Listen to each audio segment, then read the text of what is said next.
Hi hello ಎಲ್ಲರಿಗೂ ನಮಸ್ಕಾರ. Welcome back to my YouTube channel Kriti vlogs. ಇವತ್ತು ನಿಮ್ಮೆಲ್ಲರಿಗೂ ಹೇಳಬೇಕು ಅಂತ ಒಂದು ಹೊಸ ಅಪ್ಡೇಟ್ ಜೊತೆ ಬಂದಿದ್ದೀನಿ. ಅದೇನು ಅಂದರೆ SSB ಸ್ಕಾಲರ್ಶಿಪ್ 2024 ಮತ್ತು 25 ಅಪ್ಲಿಕೇಶನ್ ಆಲ್ರೆಡಿ ಬಿಟ್ಟಿದ್ದಾರೆ ಅಂತ ನಾನು ಹೇಳಿದ್ದೆ.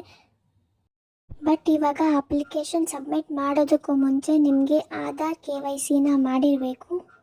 ಸೊ ಇವಾಗ ಅದು ಹೇಗೆ ಮಾಡೋದು ಅಂತ ನಿಮಗೆಲ್ಲ ಹೇಳ್ಕೊಡ್ತಾ ಇದ್ದೀನಿ, ಬನ್ನಿ ಈ ವಿಡಿಯೋದಲ್ಲಿ ನೋಡೋಣ.